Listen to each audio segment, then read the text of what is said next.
파티에 가기 전 서머신 몸. 스키너 부인은 뭐든 일찌감치 서두르는 편이었다. 벌써부터 차려입은 검은색 실크 드레스는 그녀의 나이에도 걸맞고 죽은 사위를 위한 상복으로도 적합했다. 그녀는 챙이 좁은 모자를 써보았다. 이 모자를 써도 될지 조금 망설여졌다. 파티에서 만날 친구들 중 몇 명은 이 모자를 장식한 외가리 깃털을 보고 신랄한 반감을 보일 것이 분명했다. 깃털을 얻으려고 짝짓기철에 그 하얗고 아름다운 새를 죽인다니 가슴이 아프기는 하지만 이처럼 예쁘고 멋진 깃털을 마다하는 것은 어리석은 짓이었다. 게다가 이걸 쓰지 않으면 사위가 얼마나 속상해하겠는가. 이 깃털은 생전에 사위가 머나먼 보르네오에서 여기까지 가져온 것이었다. 사위는 그녀가 좋아할 것으로 생각해 가져온 것이었는데 캐슬린은 이 깃털의 불편한 기색을 드러냈었다.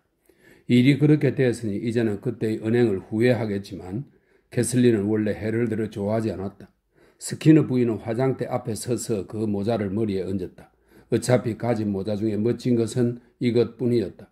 그녀는 커다란 흑옥 브로치를 모자의 핀으로 고정했다.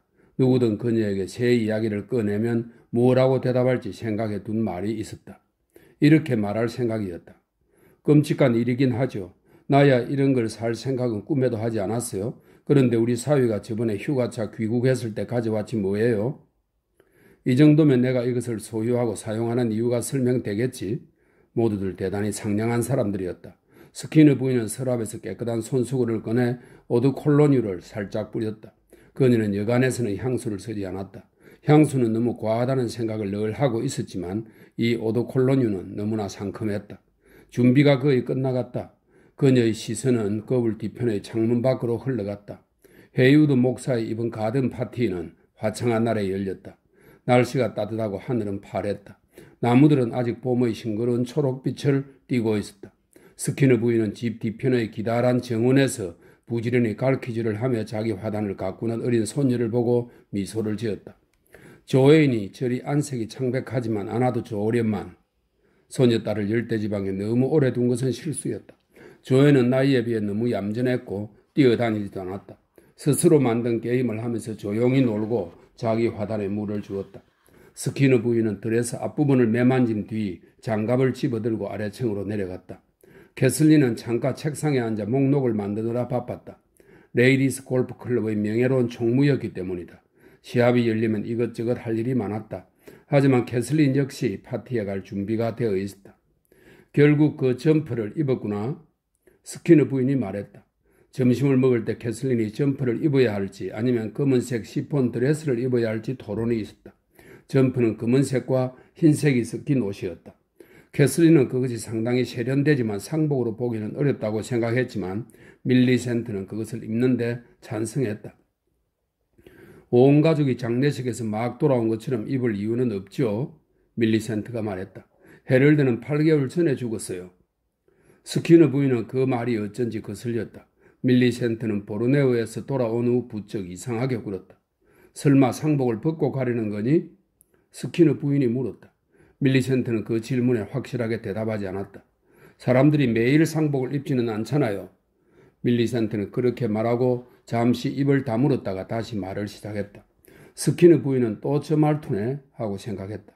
캐슬린도 살피는 눈초리로 자기 언니를 쳐다보는 것으로 보아 같은 생각인 것 같았다. 헤럴드도 내가 그 일을 위해 평생 상복을 입는 건 바라지 않을 거예요. 나는 밀리센트에게 할 말이 있어서 미리 옷을 입었어요. 캐슬린은 그 말로 어머니의 말에 대꾸했다. 그래? 캐슬린은 할 말이 무엇인지는 말하지 않았다. 그저 목록을 옆으로 밀어놓고 미간을 찌푸린 얼굴로 어느 숙녀의 편지를 두 번째로 읽었다. 위원회로부터 핸디캡 지수를 24점에서 18점으로 깎였다고 불평하는 편지였다. 숙녀들이 골프 클럽에서 명예로운 총무직을 수행하려면 요령이 많이 필요했다. 스키너 부인은 장갑을 끼기 시작했다. 차광막이 있어 실내는 시원하고 어둑했다. 그녀는 알록달록하고 거대한 콧불새 나무 조각상을 쳐다보았다. 헤럴드가 보관해달라고 그녀에게 맡긴 것이었다. 그녀는 그것이 좀 기괴하고 야만적으로 보였지만 헤럴드가 아끼는 것이었다. 종교적으로 상당한 가치가 있었고 헤이우드 목사가 보고 크게 놀라기도 한 물건이었다.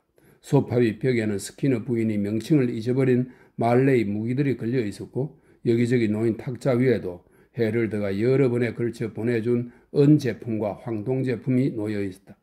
헤럴드를 좋아했던 스키너 부인의 눈길이 헤럴드의 사진을 찾아 그것이 세워져 있는 피아노 위로 자연스레 흘러갔다. 피아노 위에는 사위 사진 말고도 두 딸과 손녀딸, 자매, 조카, 아들의 사진이 놓여 있었다.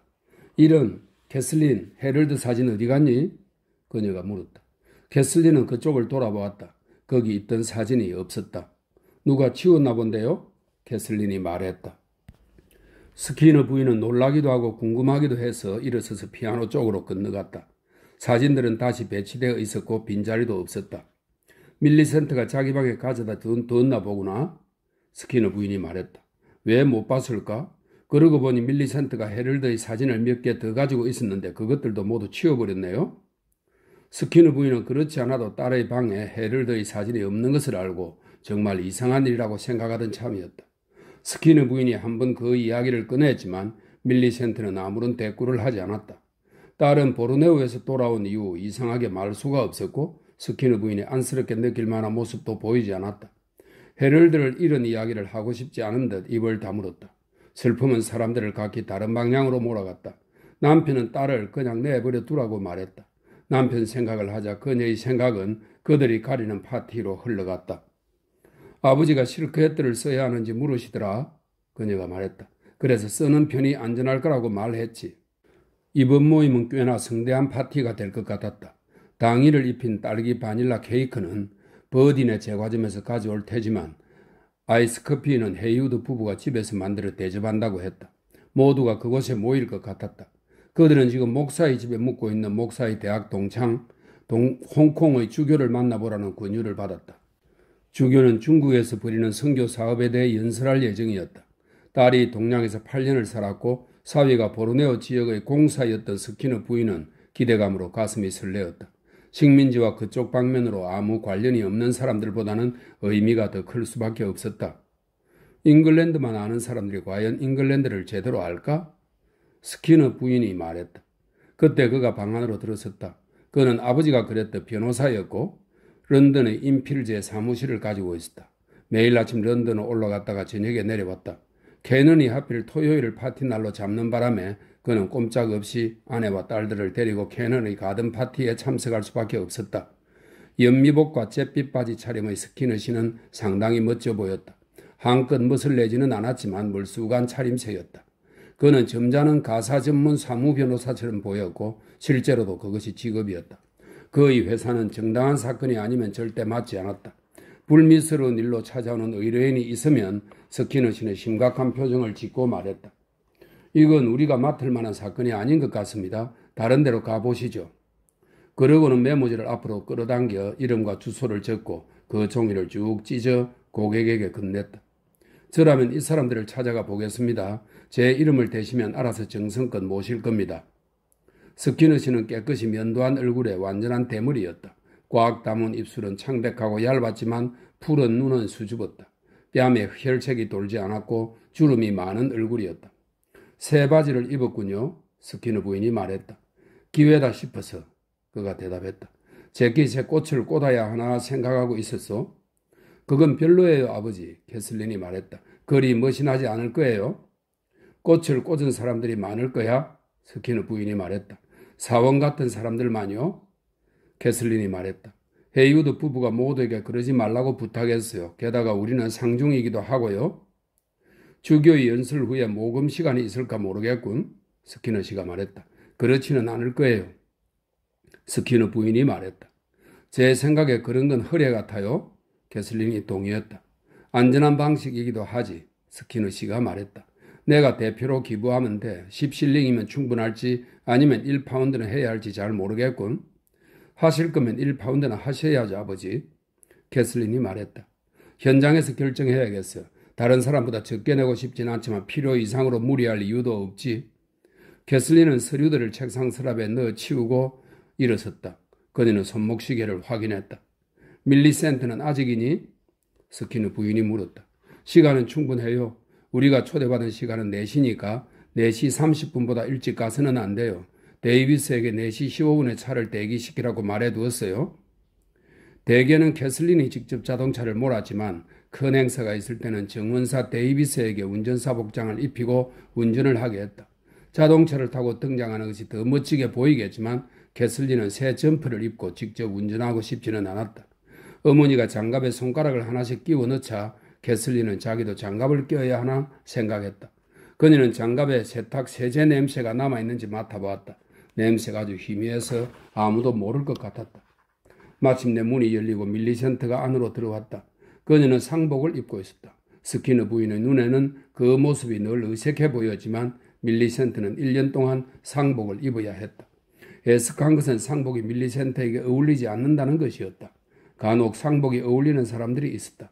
스키너 부인은 밀리센트의 보닛을 보고는 흰 띠가 둘러지고 긴 베일이 달린 모자가 나한테 참 잘 어울리는구나 생각한 적이 있었다. 물론 사랑하는 엘프리드가 먼저 죽기를 바라지는 않았지만 만약 그가 먼저 죽는다면 절대 상복을 입고 외출하지는 않을 생각이었다. 빅토리아 여왕은 절대 그런 적이 없었다. 밀리센트는 경우가 달랐다. 밀리센트는 훨씬 젊었다. 이제 겨우 36살이었다. 36의 과부가 되다니 대단히 슬픈 일이었다. 게다가 재혼할 가능성도 거의 없었다. 이제 35이 된 캐슬린도 결혼하기는 틀린 것 같았다. 지난번 밀리센트와 헤럴드가 여기를 방문했을 때 스키너 부인은 그들에게 캐슬린을 데리고 있으면 어떻겠느냐고 제안했었다. 헤럴드는 그런 의사가 있는 것 같았지만 밀리센트는 반대했다. 스키너 부인은 대체 왜 안 된다는 것인지 이해할 수 없었다. 캐슬린에게 기회를 주는 일 아닌가? 물론 그들은 딸을 떠나보내고 싶진 않았지만 여자는 결혼을 해야 했다. 그런데 본토에 있는 그들이 아는 남자들은 모두 결혼한 유부남들이었다. 밀리센트는 그곳 날씨 탓을 했다.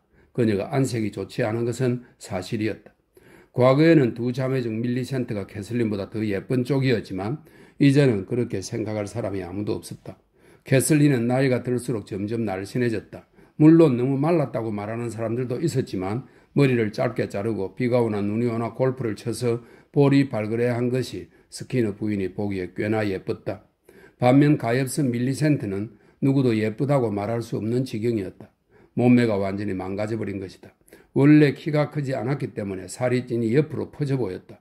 아주 뚱뚱했다. 스키너 부인은 열대지방의 열기 때문에 운동을 못한 탓이거니 생각했다. 밀리센트의 낯빛은 누렇게하고 탁했다. 한때 가장 큰 자랑거리였던 푸른 눈도 탁하고 창백했다. 저 목을 어떻게 해야지 원?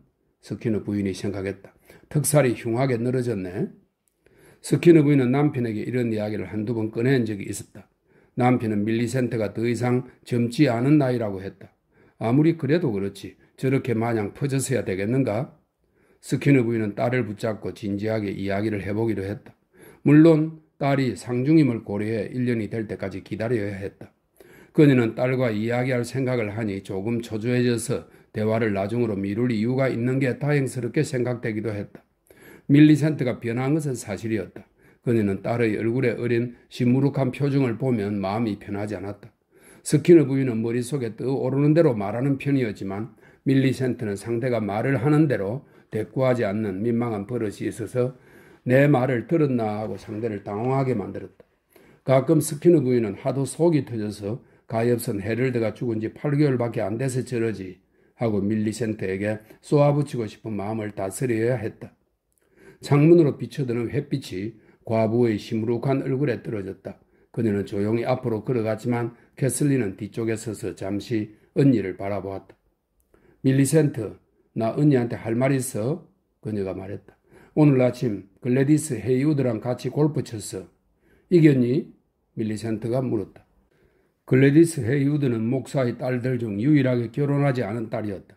그 여자에게 무슨 말을 들었는데 언니가 알아야 할 것 같아서.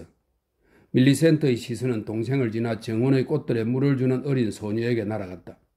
부엌에서 조앤에게 차를 주라고 애니에게 일러두셨어요, 어머니? 그녀가 말했다. 하인들이 차를 마시고 나면 주겠지. 캐슬린은 언니를 냉정하게 쳐다보았다. 주교님이 오시는 길에 싱가포르에 들러 2, 3일 묵으셨을 캐슬린이 말했다. 여행을 아주 좋아하시는 분이라서 보르네오에도 갔었고 거기에 아는 사람들도 많으시대. 주교님이 늘 만나고 싶어 하시겠구나. 스키너 부인이 말했다. 주교님이 가엾은 헤럴트를 아실까? 네, 쿠알라솔로에서 형부를 만나신 적이 있어요. 형부를 아주 또렷이 기억하고 계세요. 형부의 부고를 듣고 놀라셨대요. 밀리센트는 앉아서 장갑을 끼기 시작했다. 스키너 부인의 눈에는 밀리센트가 이 말을 묵묵히 듣고만 있는 게 이상하게 보였다. 아 참 밀리센트, 그녀가 말했다. 헤럴드의 사진이 없어졌던데 너가 치웠니? 네, 제가 치웠어요. 나는 너가 그걸 꺼내두고 싶어 할 줄 알았는데? 밀리센트는 또다시 아무 말도 하지 않았다. 정말이지 사람 속 터지게 하는 버릇이었다. 캐슬리는 언니를 마주하려고 몸을 살짝 돌렸다. 밀리센트, 왜 우리에게 헤럴드가 열병으로 죽었다고 말한 거야? 과부는 아무런 몸짓도 하지 않고 그저 캐슬린을 물끄러미 쳐다보았지만 그녀의 누룩깨한 낯빛이 붉어졌다. 그녀는 대답하지 않았다. 그게 무슨 말이니 캐슬린? 스키너 부인이 놀라 물었다. 주교님 말씀이 헤럴드가 자살했다네요? 스키너 부인은 놀라 소리를 질렀지만 그녀의 남편이 달래듯 한 손을 들어 올렸다. 그게 사실이냐 밀리센트? 네. 왜 말 안 했니? 밀리센트는 잠시 멈칫거렸다. 그녀는 탁자 위에 서 있는 브루나의 청동 조각상을 만지작거렸다. 그것도 헤럴드의 선물이었다. 조앤이 제 아빠가 열병으로 죽었다고 생각하는 편이 나을 것 같았어요. 아이에게 그 일을 알리고 싶지 않았어요. 그 바람에 우리 입장이 상당히 곤란해졌어.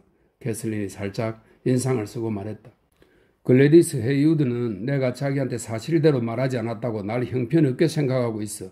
나도 전혀 몰랐다고 설명하느라 얼마나 애를 먹었는지 몰라. 자기 아버지도 상당히 불쾌해하고 있대. 서로 알고 지낸 세월도 그렇고 헤럴드가 언니랑 결혼함으로써 이어진 서로의 인연을 생각하면 우리가 자기들한테는 사실대로 말했어야 하는 거 아니냐고. 말하기 싫으면 말을 안 하면 될 것을 굳이 거짓말할 필요가 있느냐고 하더라. 그 점은 나도 동감하지 않을 수 없구나. 스키너 씨가 날카롭게 말했다. 물론 나는 글래디스에게 우리 잘못이 아니라고 했어. 우리도 들은 대로 말한 것뿐이라고. 그것 때문에 너의 경기가 연기되는 일은 없어야 할 텐데 밀리센트가 말했다. 그거 참 지금 그런 이야기를 하자는 게 아니잖아. 그녀의 아버지가 외쳤다. 그는 의자에서 일어나서 빈 벽난로 쪽으로 건너가서 습관대로 연미복 뒷자락을 그쪽으로 돌리고 섰다. 제 일이에요. 밀리센트가 말했다. 제가 저 혼자 알고 있기로 결정했다면 그렇게 못할 이유가 없죠. 너희 어미에게 아무런 애정이 없지 않고서야 어찌 어미에게도 말을 안 한단 말이냐? 스키너 부인이 말했다. 밀리센트는 어깨를 축 올렸다. 언니도 결국은 알려질 일이라고 생각했을 텐데 캐슬린이 말했다. 왜? 난 그 수다스러운 사제 둘이 나에 대해 얘기하리라고는 생각 안 했어? 주교님이 보르네오에 갔었다고 하면 헤이우드 부부가 언니랑 형부를 아느냐고 물을 게 뻔하잖아. 그게 중요한 게 아니야. 스키너 씨가 말했다. 우리한테는 사실대로 말했어야지. 그럼 무엇이 최선일지 결정할 수 있었겠지? 변호사로서 말하자면 장기적으로 보면 사실을 숨기려 할수록 상황은 악화되는 법이야. 가엾은 헤럴드, 스키너 부인이 말했다. 눈물이 그녀의 심란한 뺨을 따라 흘러내리기 시작했다. 어떻게 이런 끔찍한 일이? 헤럴드는 항상 좋은 사위였는데 대체 어쩌다가 그런 끔찍한 짓을 저질렀을까? 기후 때문이에요. 사실대로 모두 말해보렴, 밀리센트. 그녀의 아버지가 말했다. 캐슬린이 말할 거예요. 캐슬린은 망설였다. 할 말이라는 것이 끔찍한 내용이었기 때문이다. 자기들 같은 가족에게도 그런 일이 일어난다는 게 끔찍하게 느껴졌다. 주교님 말씀이 형부가 칼로 목을 그었대요. 스키너 부인은 숨을 들이켜고는 남편과 사별한 딸에게 본능적으로 다가갔다. 딸을 품에 안고 싶었다. 우리 가엾은 딸. 그녀가 울먹였다. 하지만 밀리센트는 몸을 피했다. 제발 야단법석 떨지 마세요, 어머니. 내 몸 건드리는 거 못 참겠어요. 그 참 밀리센트. 스키너 씨가 인상을 쓰며 말했다. 그는 딸의 행동거지가 못마땅했다. 스키너 부인은 손수건으로 눈가를 훔치고 한숨을 내쉬고는 고개를 저으며 의자에 도로앉았다. 캐슬리는 목에 걸린 긴 목걸이를 만지작거렸다. 난 형부가 어떻게 죽었는지 그 속사정을 친구에게서 들었다는 게 어이없어. 우리 모두 바보 천치가 되고 말았잖아. 주교님은 언니를 꼭 만나고 싶어 해. 밀리센트, 언니를 딱하게 여기시니 그 마음을 전하고 싶겠지? 캐슬리는 말을 멈추었지만 밀리센트는 아무 말도 하지 않았다. 주교님 말로는 밀리센트가 조앤을 데리고 나갔다가 돌아와서 가엾은 헤럴드가 침대에 누워 죽어있는 걸 발견했다네요. 충격이 컸겠구나. 스키너 씨가 말했다. 스키너 부인은 다시 울기 시작했지만 캐슬린은 어머니의 어깨에 손을 가만히 얹었다. 울지 마세요, 어머니. 그녀가 말했다. 울면 눈이 빨개져서 사람들이 이상하게 볼 거예요. 모두들 침묵을 지키는 가운데 스키너 부인은 눈가를 훔치면서 애써 마음을 가라앉혔다. 하필 이런 순간에 그 가엾은 헤럴드가 가져다 준 깃털을 모자에 꽂고 있다고 생각하니 기분이 아주 묘했다. 그것 말고도 할 말이 더 있어. 캐슬린이 말했다. 밀리센트는 다시 동생을 쳐다보았다. 서두르지 않는 차분한 시선이었지만 경계심이 가득했다. 무슨 소리가 나올까 하나라도 놓칠세라 두려운 마음으로 기다리는 사람의 표정이었다. 언니의 마음을 상하게 하고 싶진 않아. 캐슬린이 말을 이었다. 분명 무언가가 더 있고 내 생각엔 언니도 그걸 알고 있을 거야. 주교님은 헤럴드가 술을 많이 마셨다고 했어. 오, 세상에 끔찍해라. 스키너 부인이 외쳤다. 너무 놀라 말이 안 나오는구나. 글래디스 헤이우드가 그런 말을 했단 말이야? 너 뭐라고 했니? 그럴 리가 없다고 했어요. 그래서 비밀로 한 거로구먼. 스키너 씨가 발끈하며 말했다. 무슨 일이든 쉬쉬하면서 숨기려 하면 사실보다 더 부풀려진 흉한 소문이 도는 거야. 싱가포르 주교님은 헤럴드가 진전선망으로 고통받다가 자살했다는 소문을 들었대요. 우리를 보아서라도 언니가 나서서 아니라고 해줘야겠어, 밀리센트. 죽은 사람에 대해 이러쿵저러쿵 말이 돈다는 건 끔찍한 일이야. 스키너 부인이 말했다. 조앤이 컸을 때도 지장이 있을 거고.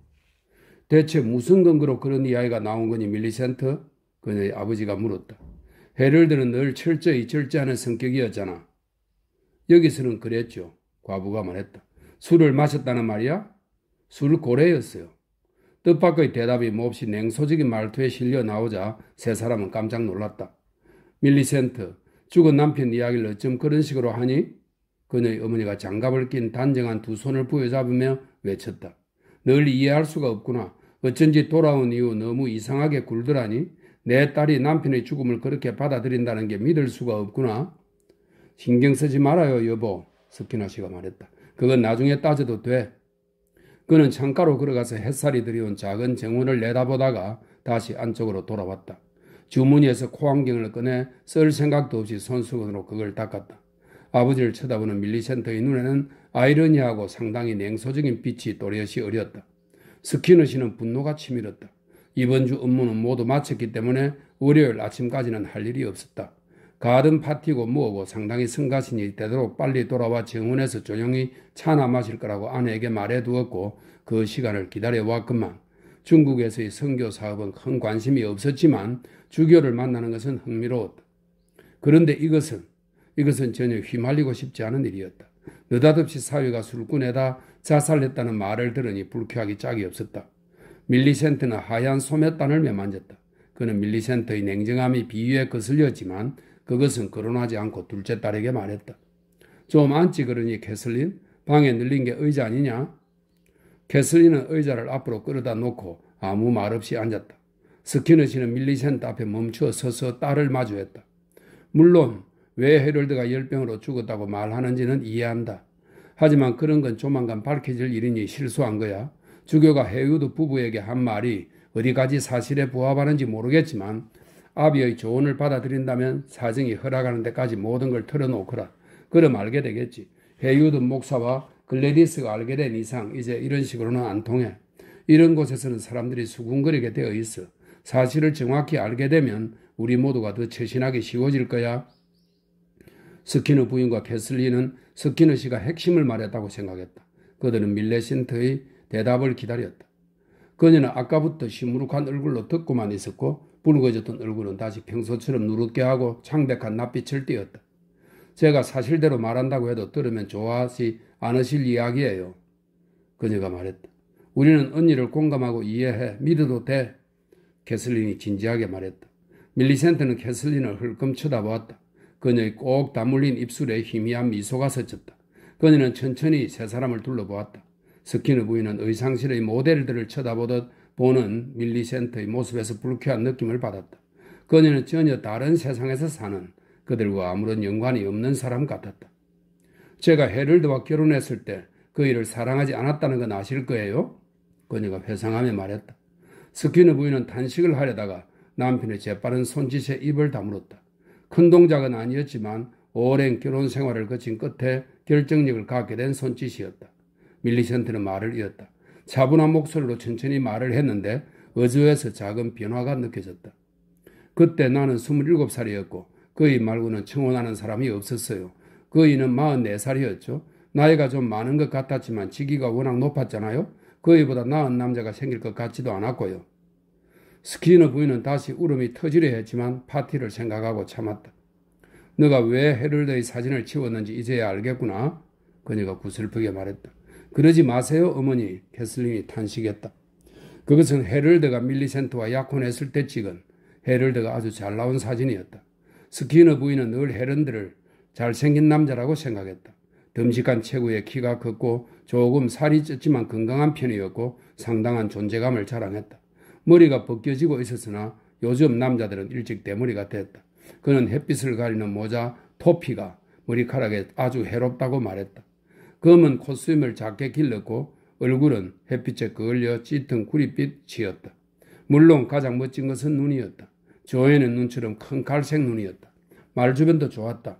캐슬리는 그가 거들먹거린다고 했지만 스키너 부인은 그렇게 생각하지 않았다. 남자가 큰 소리 좀 치는 게 무슨 문제랴 싶었다. 그래서 헤럴드가 밀리센트에게 끌리는 낌새를 떡달같이 알아채고 헤럴드를 아주 예뻐하기 시작했다. 그는 언제나 스키너 부인을 배려했고 그녀는 그의 관할지와 그가 사냥한 큰 짐승들의 이야기를 흥미로운 척 귀담아 들었다. 캐슬리는 그가 너무 자신만만하다고 말했지만 스키너 부인은 자신만만한 남자들을 문제 삼지 않은 세대였다. 밀리센트는 상황이 어떻게 흘러가는지 금세 눈치채고는 어머니에게 아무 말도 하지 않았다. 하지만 스키너 부인은 헤럴드가 청혼하면 딸이 수락할 것을 알았다. 당시 헤럴드는 보르네오에서 30년째 거주하는 사람들과 같이 지내고 있었다. 그들은 그 나라 말을 능숙하게 구사했다. 여인네가 그곳에서 편히 생활하지 못할 이유는 전혀 없었다. 물론 아이들은 7살이 되면 고국으로 돌아와야 했지만 스키너 부인은 굳이 그럴 필요가 없을 거라고 생각했다. 그녀는 헤럴드를 저녁 식사에 초대했고 그에게 언제든 차를 마시러 오라고 말했다. 그는 당황하며 어찌할 바를 모르는 듯했다. 그가 오랜 친구들을 방문하는 일정을 마치고 돌아갈 날이 다가오자 스키너 부인은 그녀의 집에 보름간 묵으면서 같이 시간을 보내고 간다면 대단히 기쁠 거라고 그에게 말했다. 보름의 기간이 끝날 무렵 헤럴드와 밀리센트는 약혼했다. 그들은 대단히 아름다운 결혼식을 올리고 베니스로 신혼여행을 다녀온 뒤 동방으로 떠났다. 밀리센트는 배가 정박하는 항구마다 그들에게 편지를 보냈다. 그녀는 행복한 듯했다. 쿠알라솔로 사람들은 저에게 아주 잘해줬어요. 그녀는 말했다. 쿠알라솔로는 샘블루주의 주도였다. 그곳에 있을 때는 공사의 집에서 지냈는데 다들 우리를 저녁 식사에 초대했어요. 남자들이 헤럴드에게 술을 마시자고 한두 번 말했지만 그이는 거절했어요. 이제 자기는 새 사람이 되었고 유부남이 되었다면서. 그들이 하하 웃는데 저는 이유를 몰랐죠. 공사님의 아내인 그레이 부인은 헤럴드가 결혼해서 무척 기쁘다고 말했어요. 독신남이 그런 외지에서 근무하다 보면 지독한 외로움에 시달리게 된다면서 우리가 쿠알라솔로를 떠날 때 그레이 부인이 내게 작별 인사를 하는데 그녀의 말이 정말 이상하게 들렸어요. 마치 헤럴드를 내게 전적으로 맡긴다는 말처럼 들려서. 그들은 조용히 밀리센트의 말에 귀를 기울였다. 캐슬리는 언니의 무표정한 얼굴에서 눈을 한 번도 떼지 않았지만 스키너 씨는 앞에 있는 말레이 무기들을 똑바로 응시했다. 크리스와 파랑, 크리스는 물결 무늬가 특징인 말레이 단도이고요. 파랑은 말레이 군도에서 생활도구나 무기로 사용되는 크고 묵직한 칼이라고 합니다. 크리스와 파랑 같은 칼들이 아내가 앉아있는 소파 바로 위 벽에 걸려 있었다. 1년 반 후 쿠알라솔로로 돌아갔어야 그들의 태도가 왜 이상하게 느껴졌는지 깨닫게 됐죠. 밀리센트는 비웃는 소리의 메아리 같은 기이한 소리를 냈다. 그 무렵에는 예전에 몰랐던 것들을 많이 알게 되었으니까요. 헤럴드는 결혼을 하려고 잉글랜드에 온 거였어요. 상대가 누구든 상관없었어요. 그때 우리가 그 일을 잡으려 얼마나 난리를 피웠는지 기억하시죠, 어머니? 그렇게 애쓸 필요가 전혀 없었던 거예요. 무슨 소리를 하는 거니, 밀리센트? 스키너 부인이 날카로운 어조로 말했다. 그 말이 내포한 의미가 거슬렸기 때문이었다. 헤럴드가 너에게 끌리는 걸 내 눈으로 똑똑히 보았는데 밀리센트는 살찐 어깨를 으쓱거렸다. 그이는 누구나 아는 술꾼이었어요. 매일 밤 위스키를 한 병씩 들고 잠자리에 들었고 아침이 밝기 전에 그 병을 모두 비울 정도였어요. 식민 장관은 식민장관은 식민총독 바로 아래 직급의 공무원을 말합니다. 식민장관은 그에게 술을 끊지 않으면 일을 그만둬야 한다고 통보했죠. 그러면서 한 번만 더 기회를 주겠다고 한 거예요. 휴가를 내고 잉글랜드에 다녀오라고 말이에요. 그리고 그에게 결혼하라고 조언했어요. 그럼 돌봐줄 사람을 데리고 돌아올 수 있지 않겠느냐고. 헤럴드는 자기를 관리해줄 사람이 필요해 나와 결혼한 거예요. 후알라솔로 사람들은 그이가 술을 마시지 않고 얼마나 버티는지 내기까지 했어요. 하지만 헤럴드는 너를 사랑했어. 스키니 부인이 끼어들었다. 헤럴드가 나한테 너의 이야기를 얼마나 했는지 넌 몰라. 그때 이야기를 하니 말인데 너가 조앤을 낳으러 후알라솔로로 돌아갔을 때 헤럴드가 너를 칭찬하는 편지를 보냈었다.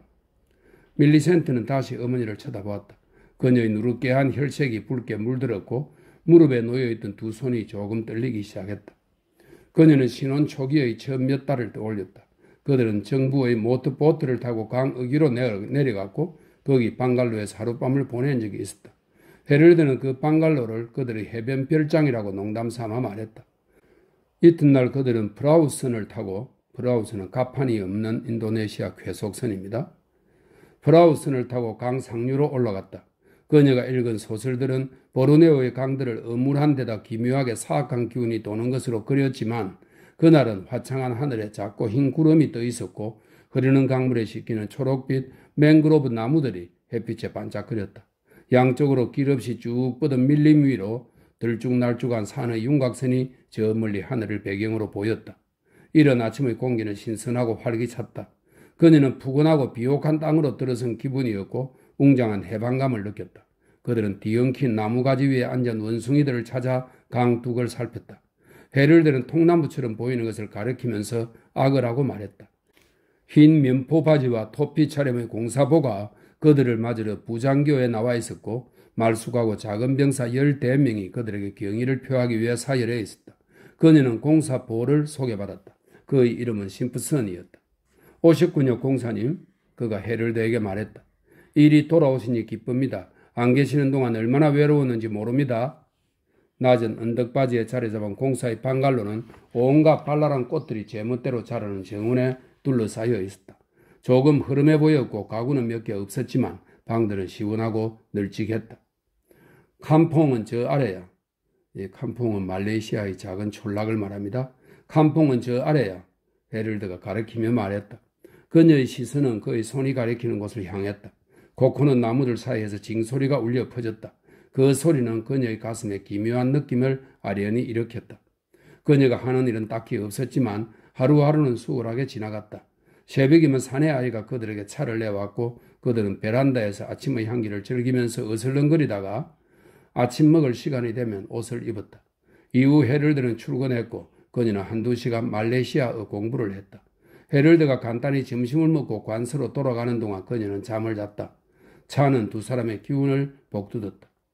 그들은 산책을 하거나 헤럴드가 방갈로 아래쪽 밀림의 벌목된 평지를 손봐 만든 나인홀 골프장에서 골프를 쳤다. 6시면 해가 떨어졌고 심프슨 씨가 한잔하러 건너왔다. 그들은 저녁 늦게까지 이야기를 나누었다. 가끔 헤럴드와 심프슨 씨는 체스를 두었다. 훈훈한 저녁은 사람의 마음을 사로잡았다. 반딧불이들은 베란다 바로 밑 등불을 바르르 떨면서 차가운 불똥이 튀기는 베이컨으로 만들었고 꽃을 피운 나무들은 공중에 달콤한 향기를 내뿜었다. 그들은 저녁을 먹은 후 6주 전 런던을 출발한 신문을 읽다가 곧 잠자리에 들었다. 밀리센트는 자기 소유의 집에서 유부녀의 삶을 즐겼다. 원주민 하인들도 만족스러웠다. 그들은 화려한 사롱을 두르고 맨발로 방갈로 안을 돌아다녔고 조용하지만 다정했다. 공사의 아내로 귀히 대접받는 것 같아 기분이 좋았다. 현지 언어를 유창하게 구사하고 지시를 내리고 위험을 부리는 헤럴드의 모습이 그녀에게는 멋지게 보였다.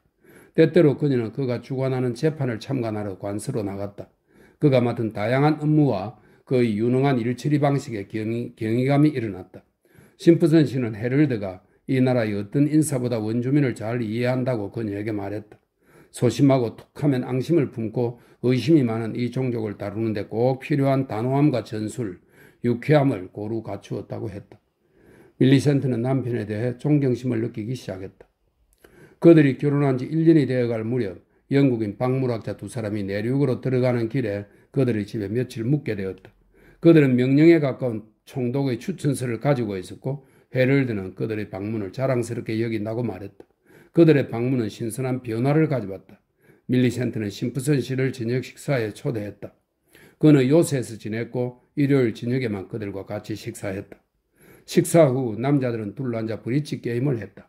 밀리센트는 곧 자리를 떠나 잠자리에 들었지만 그들이 왁자지껄 소란을 뜨는 바람에 잠을 이루지 못했다. 몇 시쯤 됐을까? 그녀는 비틀거리며 방에 들어서는 헤럴드의 기척에 잠을 깼다. 그녀는 가만히 있었다. 그는 잠자리에 들기 전 목욕을 하려 했다. 욕실은 그들의 침실 바로 밑이었다. 그는 욕실로 이어지는 계단을 내려갔다. 그가 미끄러졌는지 쿵 하고 큰 소리가 나더니 그가 욕설을 짓거리는 소리가 들렸다. 그러고 나서 그는 격렬히 토했다. 그가 양동이에 물을 뒤집어 쓰는 소리가 났다. 잠시 후 그는 아주 조심조심 계단을 올라와 침대에 살그머니 누웠다. 밀리센트는 잠든 척 했다. 혐오감이 치솟았다. 헤럴드는 술에 취해 있었다. 그녀는 날이 밝으면 이야기를 해보기로 했다. 박물학자들이 그 일을 어떻게 생각하겠어? 하지만 아침이 되자 헤럴드는 너무나 권위적이어서 그녀는 이야기를 꺼낼 엄두가 나지 않았다. 8시에 헤럴드와 그녀, 두 박물학자는 아침을 먹으러 둘러앉았다. 헤럴드는 탁자를 둘러보았다. 포리지라니? 이 포리지는 오트밀에 우유나 물을 부어 걸쭉하게 끓인 음식입니다. 헤럴드가 말했다. 밀리센트, 손님들은 아침으로 우스트 소스도 그럭저럭 드실 수 있겠지만 실은 다른 걸 드시고 싶을 거요. 나는 위스키 소다로 충분하지만. 박물학자들은 웃음을 터뜨렸지만 부끄러운 기색이었다. 남편분이 아주 무시무시하십니다. 그들 중 하나가 말했다. 첫날 밤에 맹숭맹숭 잠자리에 들도록 고이 보내드리는 건 환대의 의무를 저버리는 것이죠. 헤럴드는 특유의 당당하면서도 넉살 좋은 태도로 말했다. 밀리센트는 뾰로통한 미소를 지었지만 손님들이 남편만큼 취했었다는 것을 알고 마음을 놓았다. 이튿날 저녁 그녀는 그들과 같이 앉아 시간을 보냈고 그들은 적당한 시각에 해산했다. 하지만 그녀는 낯선 손님들이 떠나게 된 것이 좋았다. 이제 그들의 삶도 차분한 일상으로 돌아가겠구나 싶었다. 몇 달 뒤 헤럴드는 관할 구역을 시찰하고 와서 말라리아를 호되게 알았다. 말로만 들었지 말라리아를 가까이에서 목격한 것은 처음이었다. 그는 회복되었을 때 몸을 심하게 떨었지만 그녀에게는 자연스러운 일로 보였다. 그의 행동거지는 변한 데가 없었다. 그는 관세에서 돌아와 멀거니 그녀를 쳐다보곤 했다. 그리고 살짝 흔들거리지만 위험은 여전한 자세로 베란다에 서서 영국의 정치 상황에 대해 장광설을 늘어놓았다. 그러다가 말의 흐름을 놓치고는 타고난 당당함과 묘하게 배치되는 익살스러운 기색으로 그녀를 쳐다보며 이렇게 말했다. 사람을 아주 망가뜨리는구려. 이 망할 말라리아라는 놈은. 아, 작은 여인이여. 제국의 건설을 잘하는 의무감이 한 남자에게 어떤 압박감을 주는지 당신이 어찌 알겠소? 심프선 씨는 뭔가 걱정이 되기 시작하는 눈치였다. 그는 그녀와 둘이 있을 때 한두 번 그녀에게 무슨 말을 할 듯 하다가 끝내 부끄러움을 이기지 못하고 말을 멈추었다. 그 느낌이 점점 강렬해져서 그녀는 불안할 지경이었다. 어느 날 저녁 헤럴드가 알 수 없는 이유로 평소보다 늦은 시간까지 관서에 남아있을 때 그녀는 심프선 씨에게 캐물었다. 나한테 무슨 할 말이 있죠, 심프선 씨? 그녀가 불쑥 물었다. 그는 얼굴을 붉히며 쭈뼛거렸다. 없습니다. 어째서 제가 부인께 특별히 할 말이 있을 거라 생각하셨습니까? 심프선 씨는 마르고 허약한 24세의 청년이었다. 곱슬머리를 공들여 빗은 머리 모양이 단정하고 보기 좋았다. 손목은 목 위에 물려 부어오른 자국과 흉터 투성이었다. 밀리센트는 그를 물끄러미 쳐다보았다. 헤럴드와 관련된 일이라면 저에게 솔직히 말하는 게 더 친절한 처사 아닐까요? 그는 얼굴이 새빨개졌고 라틴 의자에 앉은 채 불편하게 몸을 꼼지락거렸다. 그녀는 고집을 꺾지 않았다. 제가 주제넘게 나선다고 생각하실 수도 있습니다. 그가 마침내 말했다. 상관에 대해서 상관의 이야기를 하는 제가 참 고약한 놈입니다. 말라리아야말로 고약한 병이죠. 한번 앓고 나면 아주 진이 빠져버리니까요. 그는 다시 망설였다. 울음을 터뜨릴 것처럼 그의 입꼬리가 축 처졌다. 밀리센트의 눈에는 그가 어린 사내 아이처럼 보였다. 입에 좌물쇠 딱 채울게요. 그녀는 미소를 지으며 말하고는 애써 걱정을 억눌렀다. 나한테 말해봐요. 안타깝게도 부군께서는 관세에서 계속 위스키 병을 끼고 계십니다. 한 모금 한 모금 홀짝거릴 때가 부쩍 많으세요. 심프선 씨의 심란한 마음을 대변하듯 목소리가 거칠었다. 밀리센트는 벼랑간 온몸에 소름이 돋았지만 마음을 다잡았다. 청년에게 모든 걸 털어놓도록 하려면 겁을 먹게 해서는 안 된다고 생각했다. 그는 선뜻 말을 잇지 못했다. 그녀는 그를 압박하고 구슬리고 그의 의무감에 호소하다가 웃음까지 터뜨렸다. 그제야 그는 헤럴드가 지난 보름간 술을 마셔왔고 원주민들이 그 이야기를 하면서 조만간 그가 결혼하기 전만큼 나빠질 거라고 수군거리고 있다고 했다. 헤럴드는 결혼하기 전부터 술을 너무 마시는 버릇이 있었다는 것이다. 심프선 씨는 그 시절의 이야기는 하지 않으려 했지만 그녀는 갖은 노력을 기울였고 그는 결심하고 털어놓았다. 그이가 다시 술을 마시는 걸까요? 그녀가 물었다. 모르겠어요. 밀리센트는 수치감과 분노로 낯이 뜨거워졌다. 소총과 탄약이 보관되어 있어 요새로 불리는 곳은 관사의 일부였다. 요새는 따로 분리된 정원에 둘러싸여 공사의 방갈로 맞은편에 자리했다. 해가 뉘엿뉘엿 넘어갈 때라 모자까지 쓸 필요는 없었다. 그녀는 일어서서 요새 쪽으로 건너갔다. 헤럴드는 그 자신이 정의를 구현하는 거대한 홀 뒤쪽 사무실에 있었다. 그의 앞에는 위스키 병이 놓여 있었다. 그는 담배를 피우면서 앞에 서 있는 말레이인 서너 명에게 말하는 중이었고 말레이인들은 알랑거리며 가만히 들으면서도 조롱하는 미소를 띠고 있었다. 그의 얼굴은 붉었다. 원주민들이 물러갔다. 당신이 뭐 하는지 보러 왔어요. 그녀가 말했다. 그는 늘 그렇듯 그녀를 우아하고 정중하게 대하려고 일어섰지만 휘청거렸다. 몸이 흔들리는 것을 느끼고 짐짓 우아하고 당당한 태도를 끌어냈다. 앉아요 여보 앉아요. 할 일이 산더미라 발이 묶였지 뭐요. 그녀는 성난 눈초리로 그를 쳐다보았다. 당신 취했군요. 그녀가 말했다. 그는 조금 붉어진 눈으로 그녀를 응시했다. 그드름이 그의 크고 투실투실한 얼굴에 서서히 번졌다. 대체 무슨 뚱딴지 같은 소리인지 모르겠군. 그가 말했다. 그녀는 분노에 찬 쓴소리를 줄줄 쏟아낼 셈이었으나 벼랑간 눈물이 터졌고 그대로 의자에 주저앉아 얼굴을 가렸다. 헤럴드는 얼른 그녀를 쳐다보았다. 눈물이 그의 뺨에 흘러내렸다. 그는 두 팔을 벌린 채 그녀에게 다가가 털썩 무릎을 꿇었다.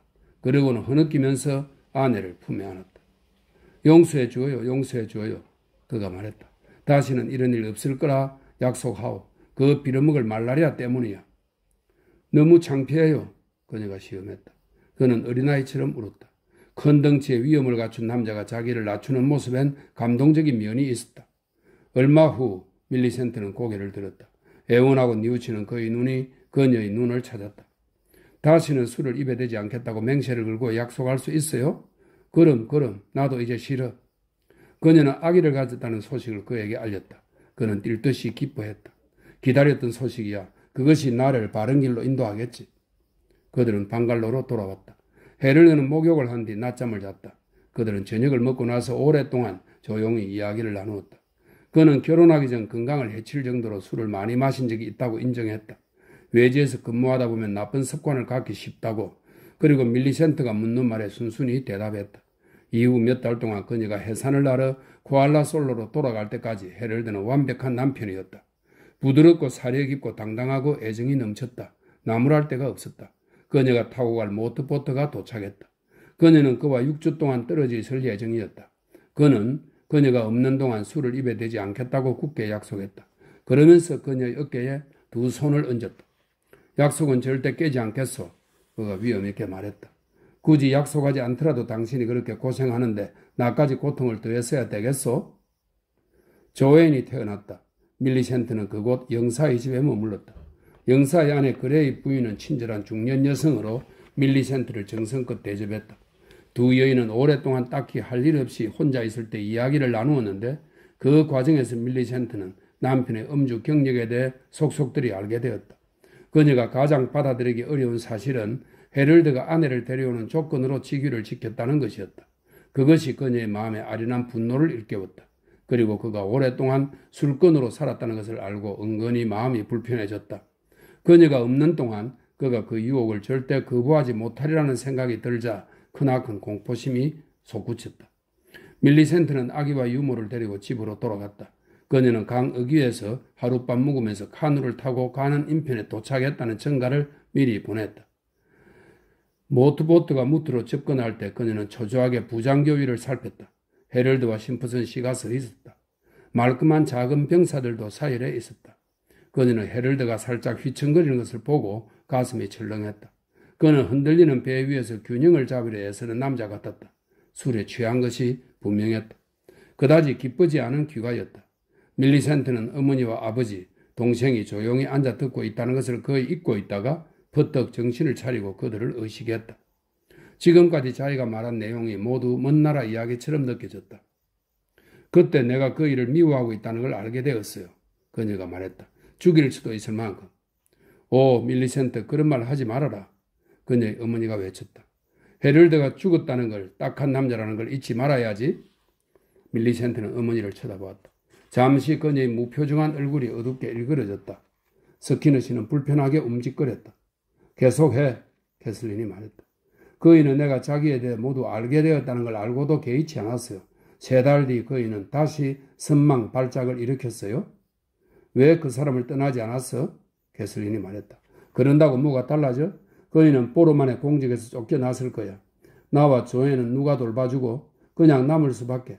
그이가 맨정신일 때는 불평할 게 아무것도 없었어요. 그이는 나를 조금도 사랑하지 않았지만 좋아하긴 했어요. 나 역시 그이를 사랑해서 결혼한 게 아니었죠. 결혼이 하고 싶어 한 거지. 나는 그이가 술을 마시지 않도록 온갖 노력을 기울였어요. 그레이시에게 부탁해 코알라솔로에서 위스키 반입을 금지시켰지만 그이는 중국인을 통해 술을 구했어요. 고양이가 쥐를 감시하듯 나는 그이를 감시했고 그이는 꾀바르게 나를 잘도 따돌렸죠. 얼마 뒤 그이는 또 발작을 일으켰어요. 할 일들을 게을리하게 됐죠. 불평하는 목소리가 터져나올까 두려웠어요. 우리는 코알라솔로에서 이틀 거리에 있었고 그것이 안전장치였지만 무슨 말이 들어가는지 그레이시가 내게 사적으로 경고 편지를 보냈어요. 나는 그것을 헤럴드에게 보여주었고요. 그이는 펄펄 뛰면서 고함을 질렀지만 내가 보기엔 겁에 질린 것 같았어요. 그이는 2-3달 동안 맨정신으로 지내다가 다시 술을 마셨어요. 그런 식으로 지내다 보니 휴가날이 다가왔죠. 여기 오기 전에 나는 그에게 제발 조심해달라고 신신당부했어요. 내가 어떤 남자와 결혼했는지 가족들에게 알리고 싶지 않았거든요. 영국에 있는 동안에는 괜찮았어요. 배를 타기 전에 나는 그에게 경고했어요. 이제 그이는 조앤을 몹시 아끼고 자랑스러워했고 조앤도 그에게 애착이 강했어요. 아이는 늘 나보다는 그이를 더 따랐죠. 그래서 그에게 아이가 자라서 아빠가 주정뱅이인 걸 알게 되어도 괜찮겠느냐고 물었죠. 마침내 내가 그의 약점을 잡았다는 확신이 들었어요. 그이가 그 생각을 하고 했거든요. 나는 그걸 절대 용납할 수 없다. 당신이 조앤에게 술 취한 모습을 보인다면 즉시 아이를 빼앗아 가겠다고 말했죠. 내가 그렇게 말하니까 그이가 하얗게 질리더군요. 그날 밤 나는 무릎을 꿇고 하나님께 감사드렸어요. 드디어 남편을 구할 방법을 찾은 것 같았어. 그이는 내가 옆에 있어준다면 다시 노력해 보겠다고 했어요. 우리는 같이 싸워보기로 다짐했죠. 그이는 열심히 노력했어요. 술을 마셔야 한다는 압박감이 들면 나한테 왔죠. 알다시피 그이는 과시하는 경향이 있었지만 나와 있을 때는 너무나 겸손해서 아이 같았어요. 내게 의지를 했어요. 결혼할 당시에는 나를 사랑하지 않았을지 몰라도 이제는 나를 사랑했어요. 나와 조앤을요. 내가 그이를 혐오했던 건 모멸감 때문이었어요. 그이가 술에 취해서 위험을 세우려 하고 잘나 보이려 하는 모습이 너무 가정스러워서 그런데 이제는 가슴속에 이상한 감정이 일었어요. 사랑은 아니지만 묘하고 애틋한 감정이 느껴졌어요. 그이는 내게 남편 이상의 존재였어요. 내가 오랫동안 힘겹게 애태우면서 가슴에 품었던 아이 같았죠. 그이가 나를 어찌나 자랑스러워하는지 나 역시 그이가 자랑스러웠어요. 그이의 장황한 말도 더 이상 거슬리지 않았고 그이의 거창한 방식도 재미있고 매력적으로 생각되었죠. 마침내 우리가 이긴 거예요. 그이는 2년 동안 술을 한 방울도 입에 대지 않았어요. 술 생각이 완전히 사라졌던 거예요. 그이가 그걸 두고 농담까지 할 정도로. 그 무렵 심프슨 씨가 그만두고 프리랜서라는 새 청년이 왔어요. 알다시피 나는 갱생한 술꾼이야, 프랜시스. 한 번은 헤럴드가 청년에게 그렇게 말했어요. 내 아내가 아니었다면 난 오래전에 해고됐을 거야. 나는 세상에서 가장 훌륭한 아내를 둔 남자라네, 프랜시스. 그에게서 그런 말을 듣는 게 내게 어떤 의미였을지 모르실 거예요. 고생한 보람이 있구나 싶었죠. 너무나 행복했어요. 그녀는 입을 다물었다. 그리고 오랫동안 살았던 강둑의 넓고 누렇고 탁한 강물을 떠올렸다. 흔들리는 석양에 하얗게 반짝거리는 외가리가 떼지어 강물 저편으로 낮고 빠르게 날아가다가 흩어지는 모습. 그것은 줄줄이 이어지는 새하얀 음표들. 보이지 않는 손이 그려놓은 어여쁘고 순수하고 용수철 같은 음표들. 보이지 않는 하프가 연주하는 신성한 아르페지오였다. 그것들이 땅거미를 뒤집어 쓰고 초록빛 둔덕 사이에 늘어서서 퍼득거리는 모습은 자족하는 마음의 행복한 생각들과도 같았다. 그러다가 조앤이 병이 났어요. 3주 동안 우리는 극심한 불안감에 시달렸어요. 쿠알라솔로 인근에는 의사가 없어서 원주민 약제사로 버텨야 했죠. 조앤이 회복됐을 때 나는 바닷바람을 쐬어주려고 조앤을 데리고 강 어귀로 데리고 나갔어요. 거기서 일주일을 묵었죠. 조앤을 낳으러 갔을 때 말고는 거기와 처음 떨어진 거였어요. 우리가 묵는 곳에서 멀지 않은 곳에 말뚝집들로 이루어진 어촌이 있었지만 우리는 우리끼리만 지냈어요. 헤럴드 생각이 많이 났죠. 아주 애틋한 마음이 들었어요. 벼랑간 내가 그 일을 사랑하고 있다는 걸 깨달았어요. 우리를 데리러 프라우슨이 왔을 때는 얼마나 기뻤는지 몰라요. 그에게 말해주고 싶었거든요. 말로 다 표현할 수 없을 만큼 행복했어요. 배를 타고 강을 거슬러 올라갈 때 선장이 얘기하기를 프랜시스 씨가 남편을 살해한 여자를 체포하러 위쪽 지방으로 가고 없다고 하더군요. 벌써 이틀째 자리를 비웠다고요. 놀랍게도 헤럴드는 부장교에 나와 있지 않았어요. 이런 일에는 항상 철저하던 사람인데 남편과 아내는 모름지기 지인을 대하듯 예의를 갖춰 서로를 대해야 한다는 게 그이가 늘 하는 말이었어요. 무슨 일로 그이가 못 나왔는지는 짐작조차 하지 못했어요. 방갈로가 자리한 작은 언덕을 걸어 올라갔죠. 유모가 아이를 데리고 뒤따라왔고요. 방갈로가 이상하게 고요했어요. 하인들도 보이지 않았는데 그 이유를 알 수가 없었어요. 헤럴드가 내가 이렇게 일찍 올 줄 모르고 외출했나 보다 생각했죠. 나는 계단을 올라갔어요. 조앤은 목이 말라서 마실 것을 마시러 유모를 따라 하인들의 숙소로 갔어요. 헤럴드는 거실에 없었어요. 그의 이름을 불러보았지만 대답이 없었어요. 그이가 있을 거라고 기대했기 때문에 실망스러웠죠. 침실로 가보았어요. 헤럴드는 외출한 게 아니었어요. 침대에 누워 잠들어 있었죠. 나는 그 상황이 마냥 즐거웠어요. 그이가 평소 자기는 낮잠을 자지 않는다고 말했거든요.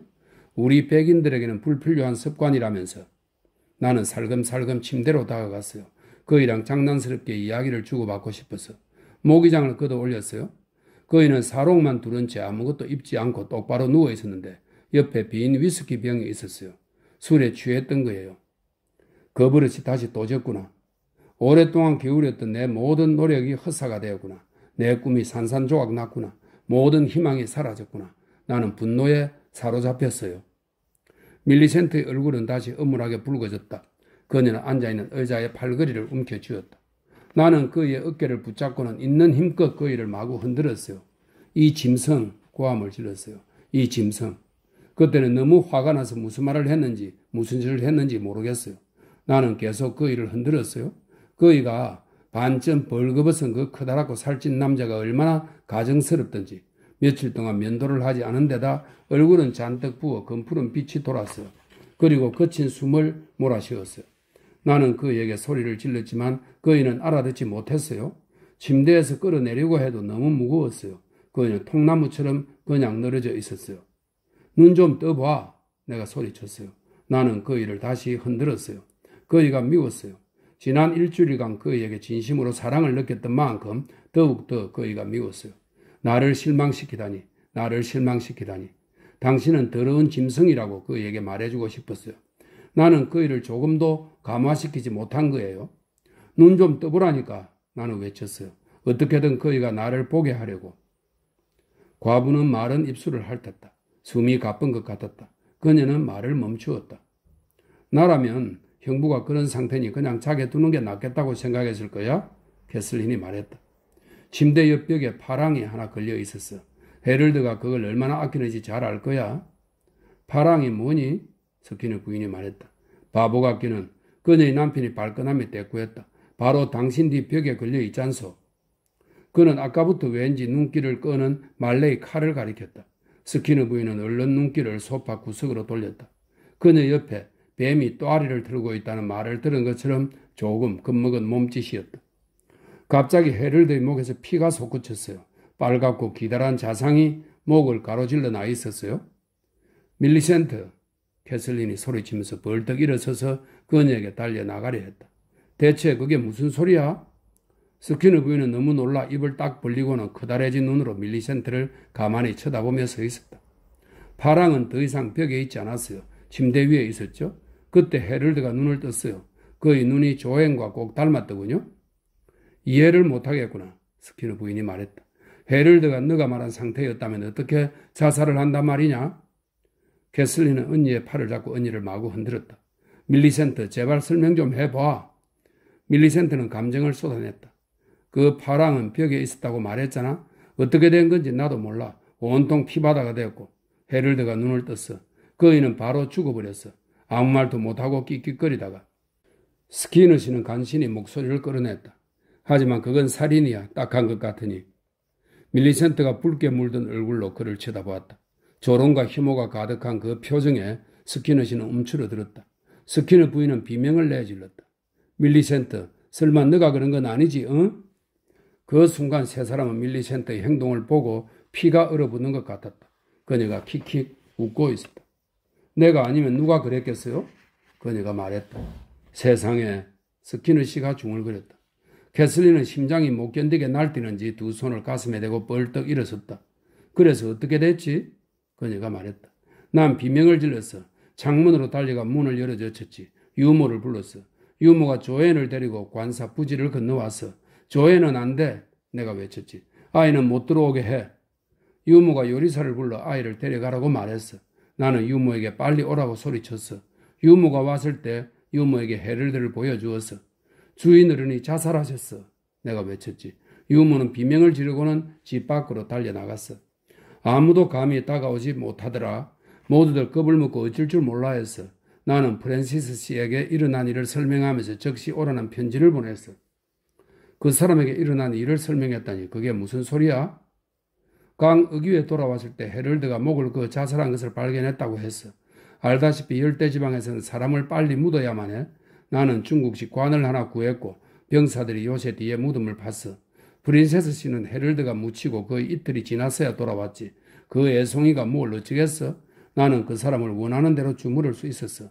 헤럴드가 손에 파랑을 쥐고 있는 걸 내가 보았다. 그러니 그이가 선망발작 중에 자살한 게 틀림없다고 말했지. 그리고 빈 술병을 보여주었어. 하인들은 내가 바다로 떠난 후 그이가 내내 술을 퍼마셨다고 했고 나는 쿠알라솔로에서 같은 이야기를 했어. 모두들 내게 아주 친절했고 정부는 내게 연금을 지급했어. 잠시 아무도 말하지 않았다. 마침내 스키너 씨가 마음을 추스르고 입을 열었다. 나는 법조계의 일원이야. 변호사란 말이다. 지켜야 할 의무가 있어. 우리는 늘 부끄럽지 않은 변호를 해왔어. 그런데 너가 나를 궁지로 몰아넣었구나. 그는 산산조각난 이성 속에서 술래잡기를 하듯 숨어있는 말들을 찾느라 말을 더듬었다. 밀리센트는 조롱하는 빛으로 그를 쳐다보았다. 그래서 어쩌실 건데요? 살인사건이야. 그게 사실이야. 너는 내가 이걸 묵고할 수 있을 거라고 생각하니? 말도 안 되는 소리 마세요, 아버지. 캐슬린이 날카롭게 말했다. 그래도 아버지 딸인데 포기하시면 안 되죠. 너는 나를 궁지로 몰아넣었어. 그가 같은 말을 반복했다. 밀리센트는 다시 어깨를 치워 올렸다. 아버지가 털어놓게 하셨잖아요. 나 혼자 너무 오랫동안 짊어진 짐이에요. 이젠 다 같이 짊어질 때가 된 거죠. 그때 하녀가 문을 열었다. 데이비스가 차를 가지고 왔는데요. 그녀가 말했다. 캐슬린이 정신을 차리고 무어라 말을 했고 하녀는 물러갔다. 그만 출발하는 게 좋겠어요. 밀리센트가 말했다. 난 파티에 못 가겠어. 스키너 부인이 두려움에 휩싸여 외쳤다. 심란해 죽을 지경이야. 어떻게 헤이우드 부부의 얼굴을 보란 말이냐? 게다가 주교님은 너와 인사를 하라 하실 텐데. 밀리센트는 자기는 모르겠다는 듯 어깨짓을 했다. 그녀의 눈에는 아이러니한 표정이 담겨 있었다. 가야 해요, 어머니. 캐슬린이 말했다. 우리가 얼굴을 비치지 않으면 정말 이상하게 보일 거예요? 그녀는 발끈하며 밀리센트를 돌아보았다. 오, 일이 완전히 꼬여버렸어. 스키너 부인은 체념하며 남편을 쳐다보았다. 그는 그녀에게 가서 그녀를 소파에서 이렇게 세우려 손을 내밀었다. 유감이지만 가야 할 것 같소. 그가 말했다. 헤럴드가 내게 선물한 이 깃털을 모자에 꽂고 말인가요? 그녀가 신음했다. 그는 그녀를 데리고 방을 나갔고 캐슬리는 그들의 뒤에 바짝 붙어 따라갔다. 밀리센트는 한두 걸음 뒤에서 그들을 따라갔다. 다들 익숙해질 거예요? 그녀가 조용히 말했다. 나도 처음엔 늘 그 생각을 했지만 2, 3일 후엔 다 잊었거든요. 애초에 아무런 위험이 없었던 것처럼 그렇게 되더라고요. 그들은 대답하지 않았고 호흡을 지나 앞문을 통해 밖으로 나갔다. 새 숙녀는 자동차 뒷자리에 올라탔고 스키너 씨는 조수석에 앉았다. 그것은 자동 시동 장치가 없는 낡은 차였다. 데이비스가 시동을 걸러 보닛으로 갔다. 스키너씨는 고개를 돌려 짜증스럽게 밀리센트를 쳐다보았다. 이런 말을 하게 된 것은 내 잘못이다만, 그가 말했다. 너처럼 이기적인 사람도 없다. 데이비스가 자리에 앉았고 그들을 태운 자동차는 목사의 가든 파티를 향해 나아갔다.